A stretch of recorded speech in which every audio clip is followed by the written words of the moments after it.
को मजबूत की जा रही है। धीरे धीरे लोगों का समर्थन मिल रहा है, धीरे धीरे और सारे लोगों को जोड़ा जा रहा है। 4 नवंबर को एक बहुत बड़ी रैली होनी है और रैली का नाम आप लोग सुन लीजिए। आप देखे होंगे, सुने होंगे, पढ़े होंगे कि इस देश के प्रधानमंत्री नरेंद्र मोदी जी दिल्ली से चल करके बनारस आते हैं, रविदास जी के मंदिर में बैठ करके उनकी पूजा करते हैं। अखबार में पढ़े होंगे या समाचार सुनते होंगे, टीवी में तो आप लोग वहाँ भी सुने होंगे। दिल्ली से चल करके दूसरी जगह जाते हैं, बुद्ध जी की पूजा करते हैं। बाराई जाते हैं, महाराजा सुहेलदेव जी की पूजा करते हैं। गुजरात जाते हैं, पटेल जी की पूजा करते हैं। बम्बई जाते हैं, शिवाजी की पूजा करते हैं। लेकिन जिस शहर में रहते हैं उसी शहर के शासक अंतिम हिंदू सम्राट पृथ्वीराज चौहान के चित्रों पे 9.5 वर्षों में नरेंद्र मोदी जी ने फूल भी चढ़ाने का काम नहीं किया। तो हम लोगों ने संकल्प लिया कि यदि इस देश में अंबेडकर, रविदास, कालिदास, काशीदास, तुलसीदास, गांधी, गोडसे, सावरकर, सुहेलदेव, परशुराम, महावीर, बुद्ध, राम बाबा, शिवाजी, पटेल की पूजा हो सकती है तो पृथ्वीराज चौहान की भी होनी चाहिए।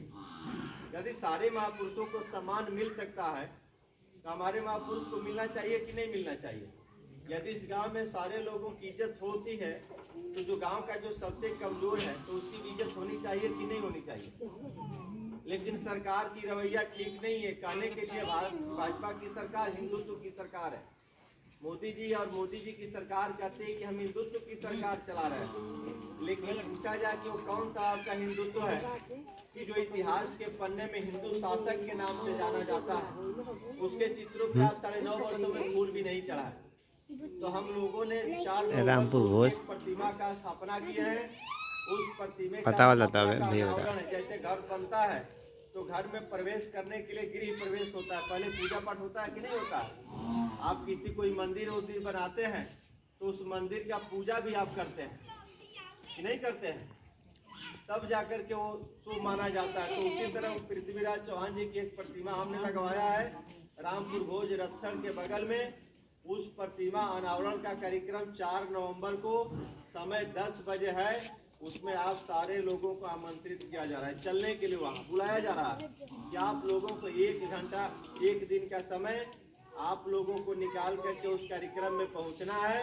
और जब आप लोग वहाँ पहुँचेंगे, लाखों की संख्या में बैठ जाएंगे, तो उसी दिन यह संदेश लखनऊ और दिल्ली तक चला जाएगा। आप बैठेंगे रामपुर में, रत्सड़ में, लेकिन मूल्यांकन करने लगेंगे दिल्ली और लखनऊ में। घबराहट बढ़ने लगेगी लखनऊ और दिल्ली में, वहाँ चिंतन मंथन शुरू हो जाएगा। आप यहाँ बैठेंगे, चिंता वहाँ शुरू होगी। तो इसलिए 4 नवंबर आज से लगभग 1 महीना 5 दिन है। 1 महीना 5 दिन बाद यह कार्यक्रम है। उस कार्यक्रम में आप सारे लोगों को आमंत्रित करने के लिए हम लोग आए हैं। यदि हम लोग की बात आप लोगों को लगे कि नहीं यह बात सही है तो हम लोगों का समर्थन होना चाहिए, हम लोगों का सहयोग होना चाहिए, हम लोगों का साथ आप लोगों को देना चाहिए। यदि लगे कि नहीं ये बात निराधार है तो जिस तरह से आप 75 वर्षों से करते आ रहे हैं उस तरह आप फिर 75 साल करिए, उससे कोई फर्क पड़ने वाला नहीं। तो क्या आप लोग हम लोगों की बातों से सहमत हैं? हम लोगों की बात अच्छी लगी आप लोगों को? इतने लोगों को लगे थोड़ा सा एक हाथ उठाइए। शर्माना नहीं है, देखिए शर्माने से बात बिगड़ता है। अभी आए हैं ये नेताजी, अब आए हैं क्योंकि ससुराल में है।